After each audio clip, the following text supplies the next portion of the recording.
प्राचीन समय की बात है। मगध राज्य का एक सुंदर गांव था जिसका नाम था शांतिपुर। इस गांव में लोग सुख शांति से जीवन बिताते थे। लेकिन इस गांव के केंद्र में एक अद्भुत रहस्य छिपा हुआ था। गांव में एक प्राचीन और विशाल पीपल का पेड़ था जिसके बारे में कहा जाता था कि यह पेड़ भगवान बुद्ध के समय से जुड़ा हुआ है।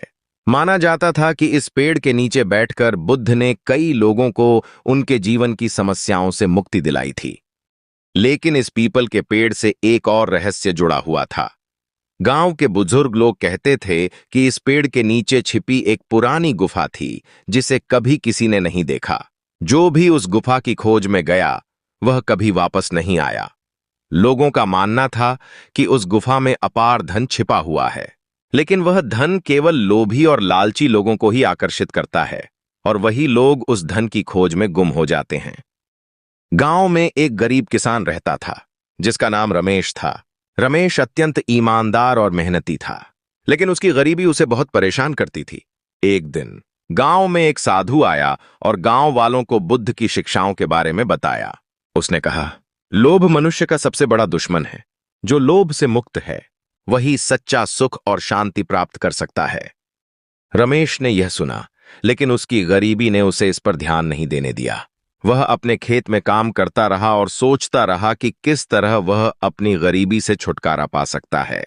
तभी गांव में एक अफवाह फैलने लगी कि पीपल के पेड़ के नीचे की गुफा में अद्भुत धन छिपा हुआ है। गांव के कई लोग उस गुफा की खोज में गए, लेकिन वे कभी वापस नहीं आए। रमेश के मन में भी अब इस धन को प्राप्त करने की लालसा जाग उठी। उसने सोचा, यदि मैं इस गुफा को ढूंढकर वहां से धन प्राप्त कर लूं तो मेरी सारी समस्याएं हल हो जाएंगी। मैं और मेरा परिवार हमेशा के लिए सुखी रहेंगे। एक रात जब पूरा गांव सो रहा था, रमेश चुपचाप पीपल के पेड़ की ओर निकल पड़ा। वह मन ही मन सोच रहा था कि इस धन को पाने के बाद उसका जीवन कैसे बदल जाएगा। जैसे ही वह पेड़ के पास पहुंचा, उसने देखा कि वहां एक चमकती हुई रोशनी है जो उसे गुफा की ओर इशारा कर रही थी। रमेश ने अपने डर को दबाते हुए उस गुफा के अंदर कदम रखा। गुफा के अंदर अजीब सी ठंडी हवा बह रही थी। गुफा में चारों ओर अंधेरा था, लेकिन रमेश को एक छोर पर एक चमकता हुआ प्रकाश दिखाई दिया। वह उस प्रकाश की ओर बढ़ता गया। जैसे ही रमेश उस प्रकाश के पास पहुंचा, उसने देखा कि वहां सोने, चांदी, हीरे और मोती से भरी हुई बड़ी बड़ी मटकियां रखी हुई हैं। रमेश की आंखें चमक उठीं। उसने सोचा, अब मेरा जीवन बदल जाएगा। मैं अमीर हो जाऊंगा। मेरे परिवार को अब कभी भूखा नहीं सोना पड़ेगा। वह जैसे ही एक मटकी को छूने गया, तभी एक रहस्यमयी आवाज गूंजने लगी। क्या तुम सच में इस धन के योग्य हो? आवाज ने पूछा। रमेश का शरीर कांपने लगा। उसने चारों ओर देखा, लेकिन उसे कोई दिखाई नहीं दिया। कौन हो तुम? रमेश ने डरते हुए पूछा। मैं इस गुफा का रक्षक हूं, आवाज ने जवाब दिया। यह धन केवल उन्हीं के लिए है जो लोभ से मुक्त हैं। यदि तुम लोभी हो तो इस धन को छूने का प्रयास न करो, वरना तुम भी उन्हीं की तरह खो जाओगे जो इस गुफा में प्रवेश कर चुके हैं। रमेश का दिल तेजी से धड़कने लगा। उसने सोचा, यह आवाज मुझे डराने की कोशिश कर रही है। यदि यह धन यहां है तो मैं इसे क्यों न लूं? रमेश ने अपनी लालसा को अनदेखा करते हुए मटकी को उठाने की कोशिश की, लेकिन वह मटकी 1 इंच भी नहीं हिली। जैसे ही उसने दूसरी मटकी को छुआ, गुफा के चारों ओर की दीवारें हिलने लगीं। अब रमेश को अपनी गलती का एहसास होने लगा था। गुफा की आवाज फिर से गूंजने लगी। लोभ ने तुम्हें अंधा कर दिया है। यह धन तुम्हारे लिए नहीं है। रमेश ने घबराकर वहां से भागने की कोशिश की, लेकिन गुफा का दरवाजा अचानक बंद हो गया। वह अब फंस चुका था। उसकी आंखों में डर था। उसने जोर से चिल्लाया, मुझे जाने दो, मैंने गलती की है। तभी एक धुंधली आकृति प्रकट हुई। यह वही साधु था जिसने गांव में भगवान बुद्ध की शिक्षाओं के बारे में बताया था। साधु ने कहा, तुम्हारी परीक्षा अभी समाप्त नहीं हुई है। लोभ ने तुम्हें यहां लाया, लेकिन तुम्हें यह समझना होगा कि सच्चा सुख बाहरी धन में नहीं, बल्कि आंतरिक शांति में है। रमेश की आंखों में आंसू आ गए।